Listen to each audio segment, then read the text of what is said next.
오늘 요한계시록 15장 1절에서 8절 이 내용을 우리가 읽어보니까 크게 두 단락으로 나누어집니다. 하나는 찬양하는 무리들이 있고 하나는 하나님으로부터 재앙을 받는 무리들이 있습니다. 생각할 것도 없이 우리는 전자에 속해야죠. 하나님을 찬양하는 자에 속해야 됩니다.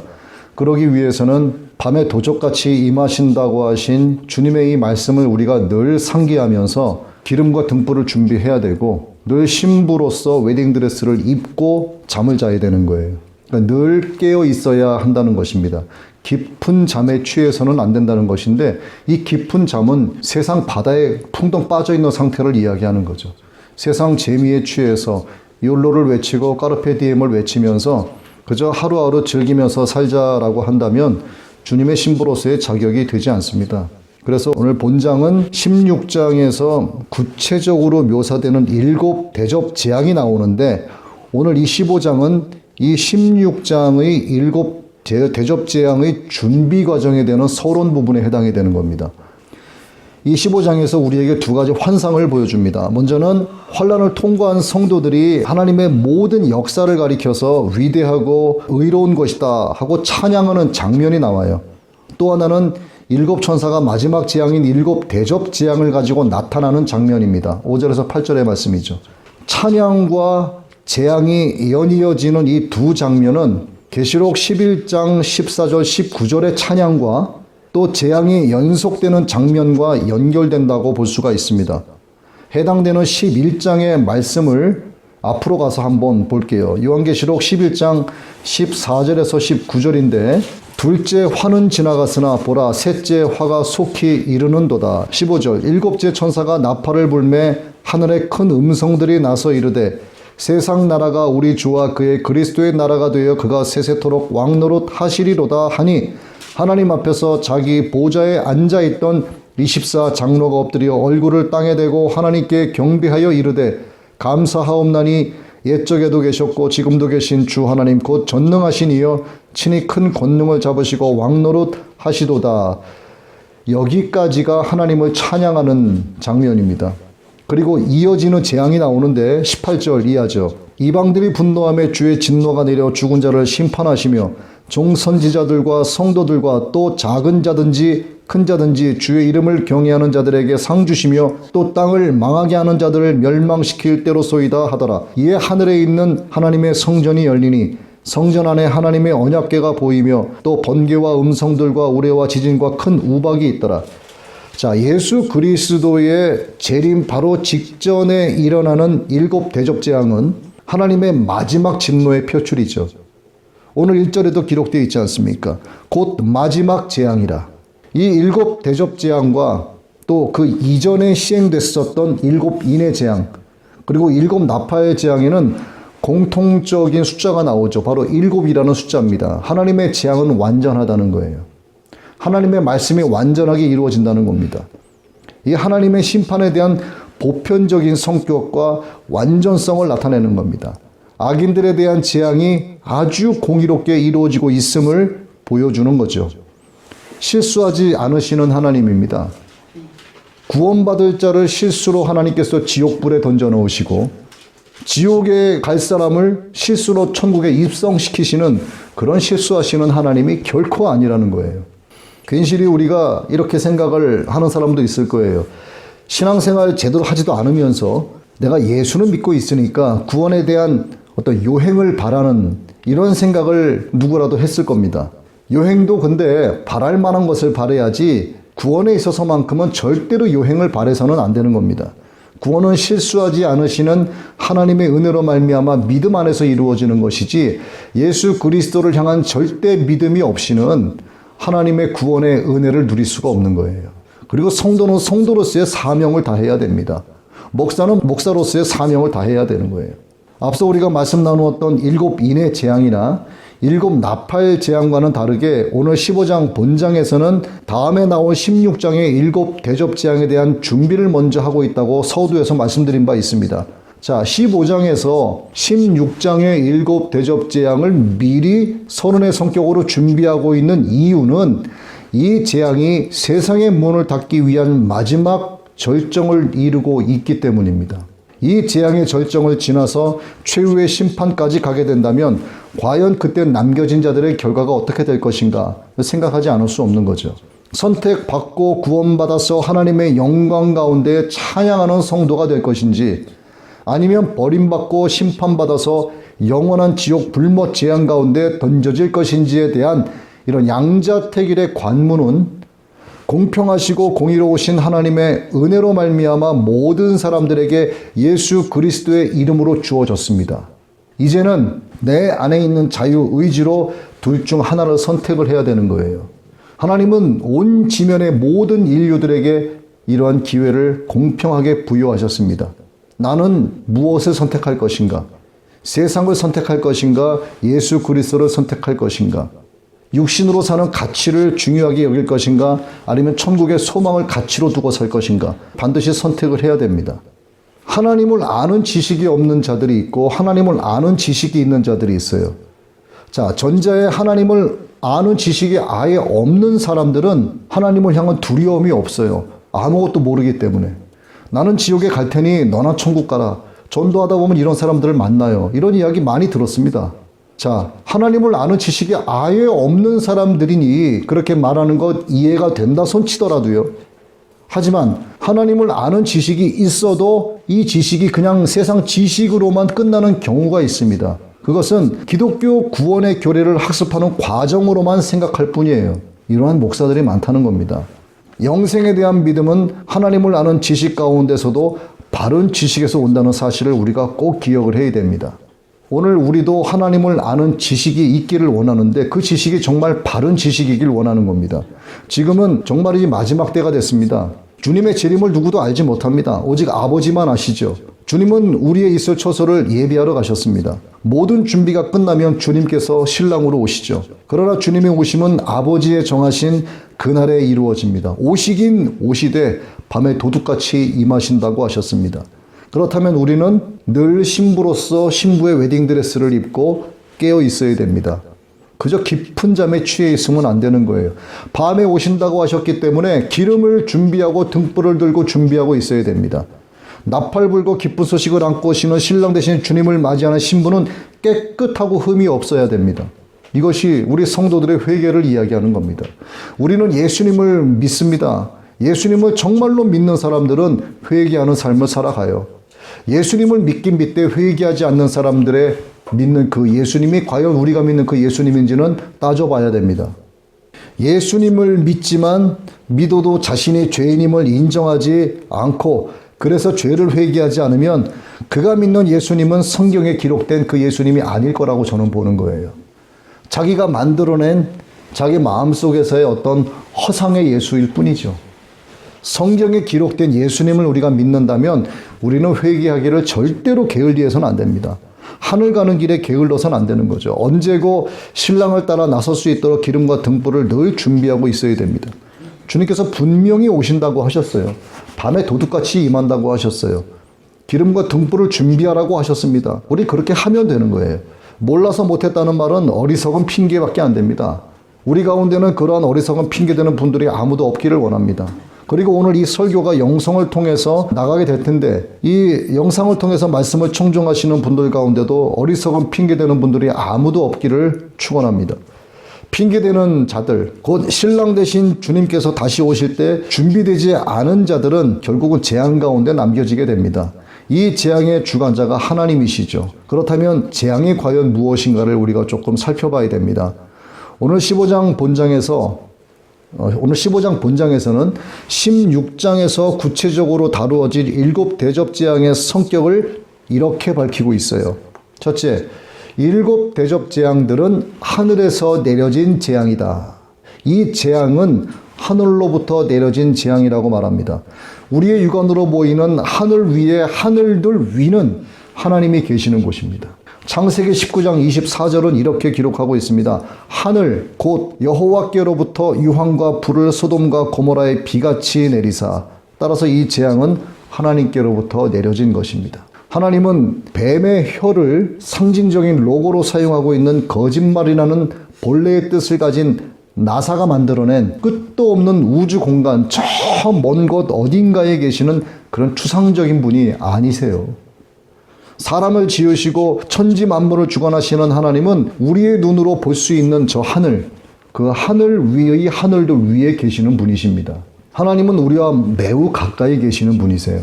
그리고 그분의 영광을 하늘들 위에 두셨습니다. 하늘들 위에 계신 하나님을 기록한 말씀 몇 구절을 제가 찾아봤어요. 시편 2장 4절입니다. 하늘들에 앉으신 분께서 웃으시며, 다시 하늘들에 앉으신 분께서 웃으시며 주께서 그들을 비웃으시리로다. 또 시편 8장 1절입니다. 오 주, 우리 주여, 주의 이름이 온 땅에 어찌 그리 뛰어나신지요. 주께서 주의 영광을 하늘들 위에 두셨나이다. 저는 킹제임스 흥정역 버전으로 지금 말씀드리고 있는 겁니다. 또 이사야서 40장 22절의 말씀이죠. 땅의 원 위에 앉으신 이가, 자, 여기서 땅의 원이라고 표현하고 있습니다. 이게 영어로는 The Circle of the Earth라고 나와 있어요. 원입니다, 원. 구가 아니에요. 땅의 원 위에 앉으신 이가 바로 그분이시니 땅에 거하는 자들은 메뚜기 같으니라. 그분께서 하늘들을 휘장같이 펼치시며 그것들을 거주할 장막같이 펼치시고. 하늘은 단수고요. 하늘들은 복수입니다. 하나님께서 정신이 없으셔서 하늘과 하늘들이라고 하는 단수와 복수를 헷갈리게 사용하셨을까? 절대로 안 그렇죠. 애가 3장 41절 말씀. 우리가 우리의 마음과 손을 다 같이 하늘들에 계신 하나님께 들어 올리자. 사도행전 7장 56절. 이르되 보라 하늘들이 열리고 사람의 아들이 하나님의 오른편에 서 계신 것을 내가 보노라 하매. 히브리서 4장 14절. 그런즉 우리에게 위대하신 대제사장 곧 하늘들로 들어가신 하나님의 아들 예수님이 계신 줄 알므로 우리가 우리의 신앙 고백을 굳게 붙들자. 이 정도면 더 말할 게 없습니다. 재앙과 진노는 오직 하늘들 위에 계신 하나님만이 주관하십니다. 예레미야서 49장 37절의 말씀이죠. 내가 엘람으로 하여금 그들의 원수들 앞과 그들의 생명을 찾는 자들 앞에서 놀라게 하고 재앙 곧 나의 맹렬한 분노를 가져다가 그들에게 임하게 하며 그들의 뒤로 칼을 보내어 마침내 그들을 소멸시키리라. 주가 말하노라. 세상 사람들은 재앙이 하늘들 위에 계신 하나님으로부터 내려진다는 사실을 믿지 않습니다. 그래서 자신의 죄를 돌이켜보지 않고 애써 다른 곳에서 재앙의 원인을 찾아요. 또 자연적으로 일어나는 현상 내지는 인간들의 무분별한 자연훼손 등을 그 이유로 내세우기도 합니다. 자신들의 죄는 바라보지 않고 다른 곳에서 재앙의 근거들을 찾으려고 어리석게 애를 쓴다는 얘기죠. 그래서 무엇을 만들어냅니까? 파리기후협약 같은 밑빠진 독에 물 붓기식의 쓸데없는 국제협약 같은 걸 만들어내는 거예요. 없어도 될 지구온난화라는 문제거리를 만들어서 각 나라별로 해야 할 임무를 부여합니다. 남극협약 등을 만들어서 창조주 하나님의 창조 흔적을 찾지 못하게 하고 있는 거예요. 이런 새빨간 거짓말들을 제조해내는 바다의 세력들은 금융, 언론, 문화, 나사, 유엔, 군사기술, 세계보건기구, 통신기술, 인터넷 등 이 땅의 주요한 모든 사회적 기반을 다 주무르고 있습니다. 그들은 조만간 자신의 우두머리를 선출할 것입니다. 이게 누굽니까? 바다에서 올라온 짐승이 되는 거예요. 그리고 곧 선출될 그는 사탄의 실질적인 하수인으로서 적그리스도로 불리워지게 될 것입니다. 그들은 수백 년 전부터 인류를 세뇌시키기 시작했습니다. 본격적으로 움직이기 시작을 한 거죠. 하나님의 재앙을 자연적 현상으로 치부해 왔습니다. 그렇게 불분명한 재앙의 근원들을 막연히 두려워하게 하면서 하나님을 향한 인간의 죄악을 돌아보지 못하게 한 겁니다. 악한 영의 세상에 가득하기 때문이죠. 그리고 거짓의 아비인 사탄이 세상에 임금 노릇을 하고 있기 때문에 자신의 죄를 돌아보지 못하게 하는 겁니다. 엄한 곳에서 재앙의 근원을 찾게 만드는 거죠. 우리는 교과서에서 배운 이런 지구과학, 우주과학, 나사가 이따금씩 발표하는 우주 천체, 태양계에 관한 이런 내용들을 무조건적으로 받아들여서는 안 돼요. 이 정도 세뇌 당했으면 됐습니다. 거짓과 진리를 놓고 생각을 해야 되는 거예요. 지금까지 교과서로 세뇌 당하면서 살아왔던 억울한 날들이면 다시 말씀드리지만 충분합니다. 이제부터라도 과학의 틀에 끼워 맞춘 성경을 해석하는 것이 아니라 기록된 성경의 관점으로 세상을 바라봐야 되고 기록된 말씀 그대로 성경을 받아들여야 되고 말씀이 상징하는 것이 무엇인지를 말씀 안에서만 찾아야 합니다. 더 나아가서 공중권세를 잡고 있는 용, 곧 사탄이 이제 미가엘과 그의 사자들로부터 하늘에서 쫓겨나게 되면 사탄의 역사는 본격적으로 교회 곧 하나님의 자녀들을 대상으로 공격을 가하게 됩니다. 이 일들은 반드시 이루어지죠. 그때가 거의 다 됐다는 겁니다. 자, 볼까요? 세계적인 바이러스 팬데믹, 이것을 명분으로 해서 백신, 또 이 백신을 명분으로 한 디지털 인증서, 이런 것들이 앞으로 구체화가 될 것입니다. 이건 제 생각이 아니죠. 이미 발표가 다 된 것들이잖아요. 나아가 모든 인류를 대상으로 한 글로벌 번호를 하나의 시스템으로 부여를 하게 됩니다. 왜? 통제, 감시하는 단계로 이어지는 거예요. 이 모든 것은 어떤 테두리에서 진행이 되는가? 법의 테두리 안에서 강제적으로 집행이 됩니다. 지금까지 사용하던, 우리 눈에 보이고 또 손에 들고 사용하던 모든 카드, 또 현금, 이런 신분증, 이런 것이 안개처럼 서서히 사라지게 되는 거예요. 이런 것들이 사라져도 아무렇지도 않게 받아들여지게 됩니다. 그리고 이를 대체할 수 있는 글로벌 고유번호가 있는 칩이 몸 안에 이식이 될 겁니다. 바다의 짐승은 이 고유번호를 악용해서 숭배받으려 하는 거예요. 땅에서 올라온 짐승은 바다에서 올라온 짐승의 앞잡이 노릇을 할 것입니다. 그러나 이 이전에 통신기술 보자고요. 지금 5G 기술이 나왔죠. 이 5G 기술에서 앞으로 6G 기술로 발전하게 됩니다. 6G 기술의 핵심은 수중통신이 가능하다는 거예요. 수중통신이 가능해지는데 수중통신이 꼭 바닷속, 강속 거기에만 해당이 되겠느냐? 그렇지 않습니다. 사람의 몸도 물로 이루어져 있어요. 사람의 몸속에 이런 통신칩이 들어가게 되면 디바이스가 없어도 이 손 자체가 디바이스가 될 수 있는 겁니다. 이게 제가 허무맹랑한 이야기를 하는 게 아니에요. 이미 이러한 것들이 마치 예표라도 하듯이 Years and Years라고 하는 영국 미니시리즈 드라마에 다 나와 있습니다. 거기에는 트럼프 대통령이 재선된 것까지도 나와요. 자, 이렇게 전화기 없이도 송수신이 사람의 몸을 통해서 가능하게 되면은요, 생각만으로도 메시지를 상대에게 보낼 수가 있어요. 생각만으로도 상대에게 전화를 걸 수가 있습니다. 그럼 내 머릿속에서 들리게 되는 거죠. 상대방이 전화를 받으면 나는 손만 갖다 대면 전화 통화가 가능한 겁니다. 또 사람의 안구를 한쪽을 빼서 고성능 카메라 안구를 그 자리에 장착을 하게 되는 거죠. 인조 안구가 되는 겁니다. 모든 것이 현실로 이루어질 날이 이제 얼마 남지 않았습니다.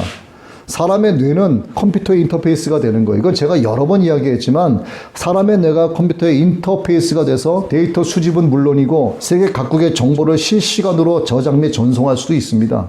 자, 그러면 생각을 해보자고요. 인조 안구와 사람의 뇌가 컴퓨터의 인터페이스가 되고 내 몸 안에 통신칩이 박혔어요. 그러면 어떻게 됩니까? 내 눈으로 보는 모든 것이 데이터화가 돼서 내가 생각만으로 모든 메시지를 전송할 수가 있어요. 내 안에 박혀있는 칩을 통해서 내가 컴퓨터의 인터페이스가 됐기 때문에 모든 정보를 내가 수집할 수가 있습니다. 순식간에. 디바이스가 필요 없다는 뜻이에요. 어쩌면 살아있는 사람의 뇌를 육신이 아닌 다른 것에 넣어서 AI로의 삶을 살아갈 수도 있습니다. 즉 트랜스휴먼이에요. 트랜스젠더가 아니고 트랜스휴먼입니다. 그런데 놀라운 것은요, 이미 이 트랜스휴먼이 부분적으로 상용화되고 있다는 사실입니다. 컴퓨터도 우리가 내 개인 컴퓨터 같은 경우에는 비밀번호를 걸어놓지 않습니까? 자, 컴퓨터도 일반적인 패스워드가 아니라 이제는 양자 방식의 패스워드를 걸게 될 거예요. 누구도 풀지 못합니다. 사람의 생각 등을 물과 연동시켜서 물로 코딩하는 일들이 생겨날 수도 있어요.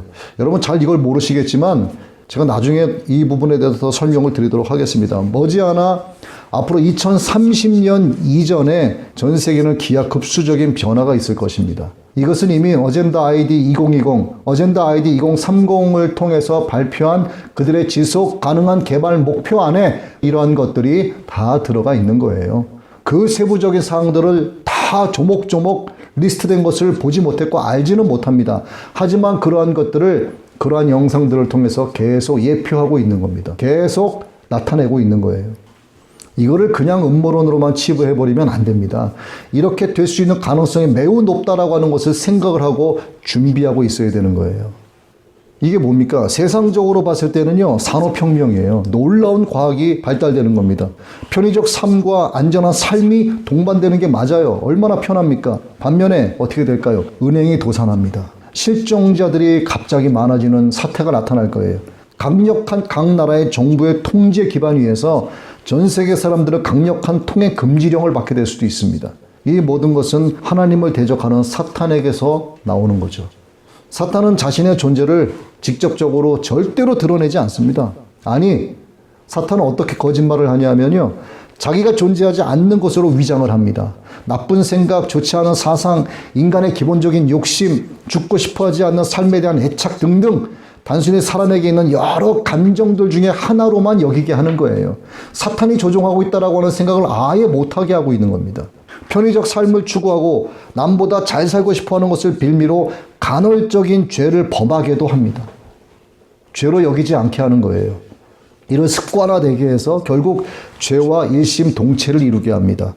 이러한 일련의 일들이 바로 사탄의 전술들이에요. 이 마지막 시대를 살아가는 온전한 믿음의 성도들은 어떤 일을 당하더라도 또 어떤 상황에서도 오직 하나님 앞에서 자기의 문제를 먼저 돌아보고 가다듬어야 됩니다. 하나님을 제쳐두고 다른 곳을 통해서 문제에 접근하는 것은 절대로 바람직하지가 않아요. 그것은 불신앙에 속한 자의 행동일 뿐입니다. 그렇게 되면 불의한 자가 되는 거예요. 나도 모르는 사이에 신앙적인 이야기를 듣고 싶어하지 않게 됩니다. 교회 이야기를 하고 싶어하지 않게 돼요. 이 정도 되면 이미 세상의 밥상을 탐내는 사탄의 울타리 안으로 들어갔다고 봐야 됩니다. 과거에 제 아무리 교회에서 헌신봉사를 밤새워서 했다고 해도, 내가 선거대를 9년, 10년, 15년, 30년을 했다고 해도 지금 예수 그리스도의 반석 위에 서 있지 않으면 아무 소용없습니다. 그 사람이 입은 드레스는 더러운 거예요. 하나님의 진노는 불의한 자들이라면 누구도 피할 수 없습니다. 세상에서 아무리 선한 일을 많이 하고 아무리 많은 기부금을 냈어도 그 마음 가운데 예수님을 구세주로 영접하는 마음이 없으면 그는 불의한 자예요. 사람 겉으로 봐서는 모르죠. 주님은 사람의 중심을 보십니다. 하나님은요, 반짝하는 마음으로 내 믿음을 막 드러내려고 선한 일을 하려고 하는 사람 원치 않으세요. 하나님은 끝까지 믿음을 지키는 자를 원하십니다. 자, 이제 16장에서 구체적으로 다루어진 7재앙을 이 본장에서 다루면서 밝히고 있는 두 번째 것을 한번 보겠습니다. 1절에서 이 재앙을 크고 이상한 이적이다 이렇게 표현했습니다. 이것은 하나님의 진노의 완성을 의미하는 거예요. 즉 마지막 재앙을 뜻하는 겁니다. 그리고 그 파급력이 온 세상의 지면에 이르고 치명적이다 하는 것을 뜻하는 겁니다. 사도 요한은 계시록 12장에서 해를 입은 한 여자와 붉은 용의 환상을 이적이다 이렇게 칭했지만, 오늘 본장에서는 7천사의 7재앙을 이적이다 이렇게 칭하고 있어요. 똑같이 이적이란 말을 사용하고 있습니다. 곧 12장의 이적은 용의 활약을 두고 말한 것이고, 오늘 본장의 이적은 그 용에게 내리는 하나님의 재앙을 가리키는 겁니다. 세 번째, 7 대접재앙은 마지막 재앙, 즉 하나님의 직접적인 진노의 최종적 현시입니다. 이제까지 하나님은 인간을 회개시키기 위해서 여러 재앙을 내리셨어요. 그러나 끝까지 회개하지 않는 완악한 자들은 시대를 막론하고 항상 많았습니다. 7 대접재앙이 내려지는 이때 역시도 그럴 뿐만 아니라 재앙의 절정을 이루게 되는 거죠. 이 절정이 지나고 나면 하나님의 진노는 여기서 막을 내리고 새하늘과 새 땅이 열리게 되는 겁니다. 절정을 이룬다는 또 하나의 의미는요, 믿음을 지켜내지 못하고 하나님을 떠나는 자들이 굉장히 많을 거라는 것을 뜻합니다. 이에 대한 하나님의 진노는 더욱 크게 나타나죠. 헬라어 본문에 들어있는 그라고 하는 관사가 있는데, 이 하나님의 진노, 이게 특정적인 진노를 가리키는 거예요. 크고 무서움이 동반되는 최후의 진노가 될 것이다 하는 것을 시사하고 있습니다. 또 하나님의 성품을 정의하는 핵심 가운데 하나가 응보라는 게 있죠.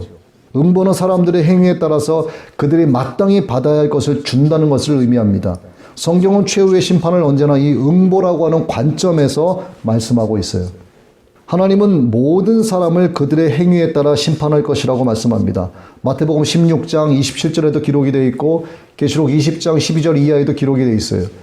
이에 사도 바울은 뭐라고 이야기하냐면, 하나님께서 각 사람에게 그 행한 대로 보응하시되 참고 선을 행하여 영광과 존귀와 썩지 아니함을 구하는 자에게는 영생으로 하신다고 했고, 오직 당을 지어 진리를 따르지 아니하고 불의를 따르는 자에게는 진노와 분노로 하신다고 로마서 2장 6절에서 8절에 이야기하고 있습니다.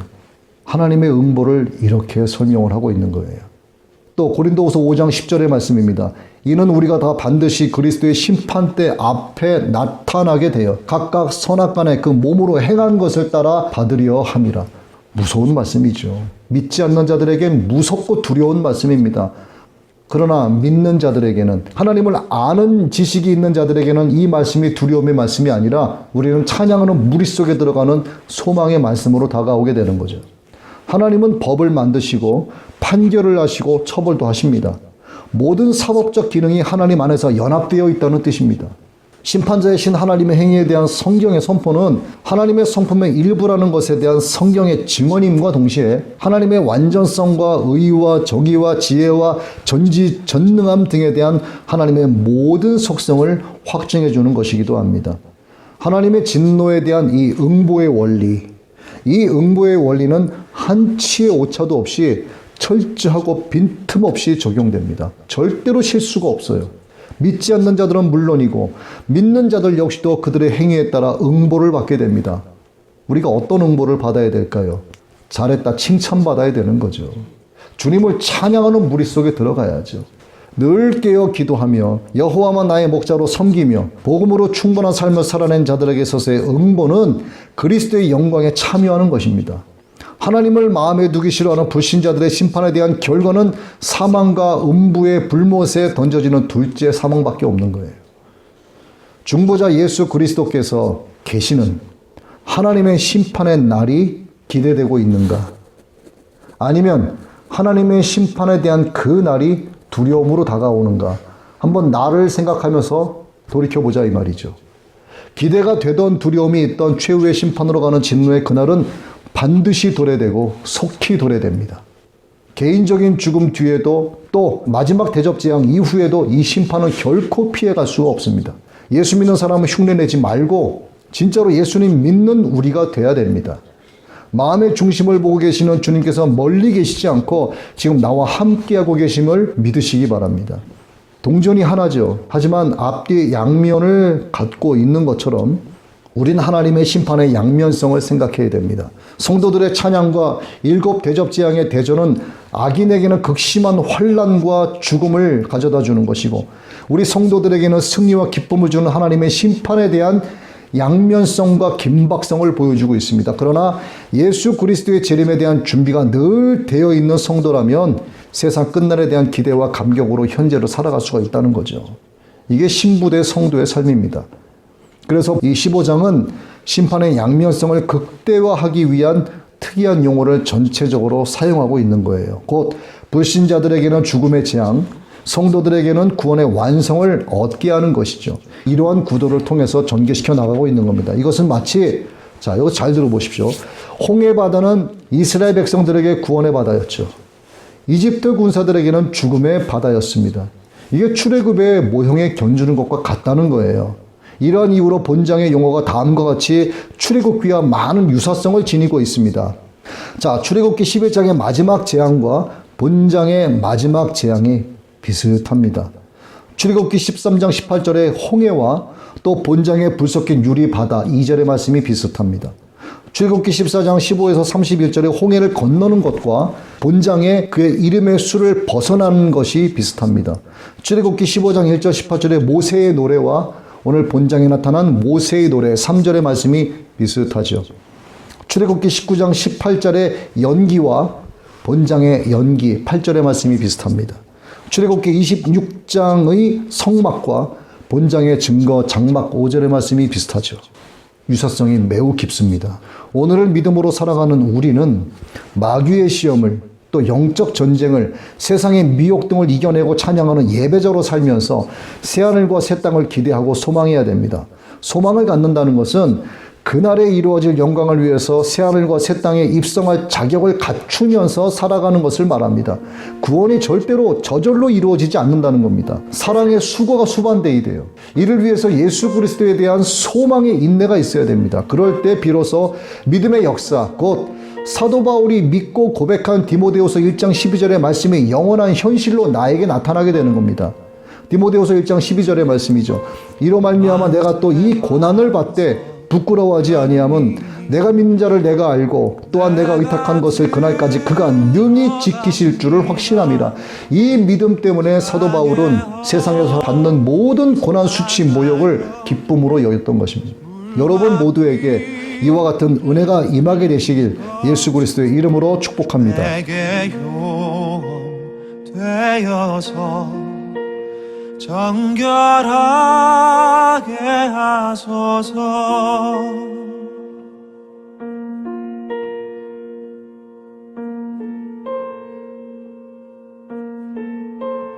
내가 공을 세우나 은혜가 갚지 못하네.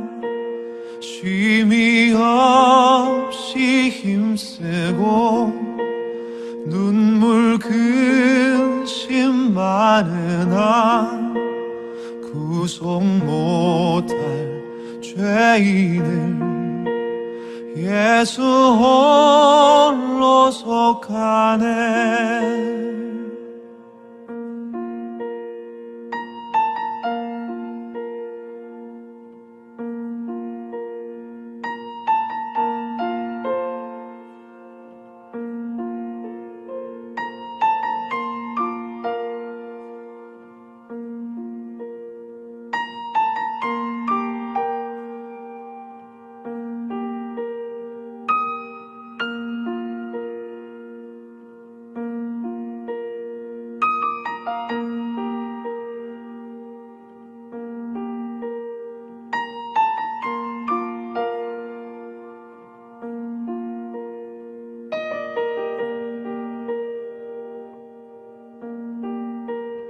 빈손 들고 앞에 가 십자가를 붙드네. 의가 없는 자라도 도와주심 바라고 생명샘에 나가니 나를 씻어주소서.